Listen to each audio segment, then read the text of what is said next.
Kita awali yang pertama. Ini mungkin jadi pedoman kita untuk hidup bernegara berbangsa. Katanya Al-Mawardi, sendi utama negara, sendi utama politik pemerintahan itu ada 6. Yang pertama, agama yang dihayati. Yang kedua, penguasa yang karismatik atau penguasa yang penuh keteladanan. Kemudian yang ketiga, keadilan yang menyeluruh. Yang keempat, keamanan yang merata. Yang kelima, harapan, keberlangsungan hidup. Dan yang keenam, kesuburan. Ini sendi utama pemerintahan, sendi utama politik negara. Yang pertama, agama yang dihayati. Agama ini maksudnya jadi penopang kekuatan moral. Agama bisa jadi media pengendali hawa nafsu. Agama bisa menjinakkan manusia yang liar. Jadi, alhamdulillah kalau di Indonesia kan kita harus beragama kalau ikut sila Pancasila yang pertama. Karena agama ini penting, dia pendorong moral. Dan moral ini penopang hidupnya manusia. Manusia itu dikurangi satu aspek moral saja. Bayangkan saja misalnya sehari saja manusia libur, hapus moral. Itu dunia bisa langsung kiamat, bisa kacau, bisa ndak karu-karuan. Moral itu kan berarti apa saja terus boleh. Kamu ndak jujur boleh, kamu menyakiti orang lain boleh, kamu itu insya Allah begitu moral berhenti sehari saja, ndak usah nunggu kiamat kubro, kita kiamat sendiri.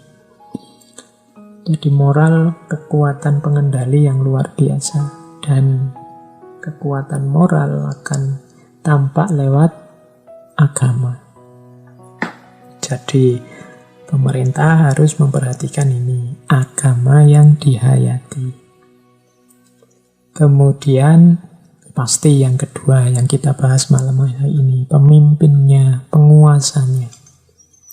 Secara umum penguasa karakternya karismatik dan teladan, katanya Al-Mawardi.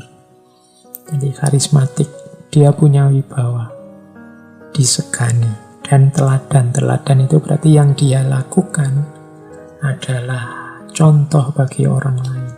Itu berarti teladan. Patut ditiru, patut diikuti, patut dicontoh.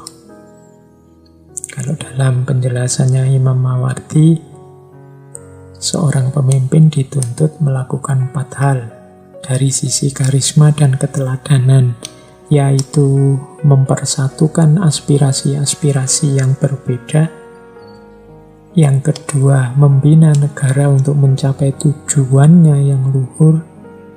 Yang ketiga, menjaga agama agar dihayati dan diamalkan, tidak hanya didiskusikan jadi bahan debat, jadi bahan gegeran. Dan yang keempat, melindungi rakyat, kekayaan, dan kehormatan negara. Nah, ini ciri penguasa pemimpin yang kita butuhkan demi tegaknya negara, tegaknya politik, tegaknya pemerintahan. Jadi itu yang kedua. Yang ketiga, keadilan. Yang keempat, keamanan. Yang kelima, harapan. Dan yang keenam, kesuburan tanah. Kesuburan tanah ini berarti nanti hubungannya dengan kemakmuran, terpenuhinya kebutuhan hidup manusia. Ini bisa dianalisis secara hierarkis. Jadi ini tadi 6 ini. Yang pertama agama. Agama nomor 1, setelah itu penguasa. Maksudnya apa? Untuk melahirkan penguasa yang karismatik dan teladan, agama bisa jadi kunci. Kalau agama sudah dihayati, moral sudah terkendali, seorang penguasa yang moralnya terkendali, yang punya penghayatan dan pengalaman agama yang baik, akan jadi pemimpin yang baik, yang karismatik dan teladan. Pemimpin yang karismatik dan teladan akan mampu mewujudkan keadilan. Keadilan kalau terjaga, ya keamanan akan terjamin. Karena banyak problem keamanan muncul karena tidak adanya ketidakadilan. Jadi dari keadilan akan lahir keamanan. Kalau sudah adil, sudah aman, maka harapan hidup meningkat. Orang hidup jadi penuh harapan, tidak bingung. Orang jelas, besok aku menuju kemana, kita semua akan jadi apa. Berarti orang punya harapan. Orang yang punya harapan ini orang yang semangat mengelola hidupnya, mengelola alam semesta di sekitarnya. Nanti akan berpengaruh pada kesuburan, pada kemakmuran.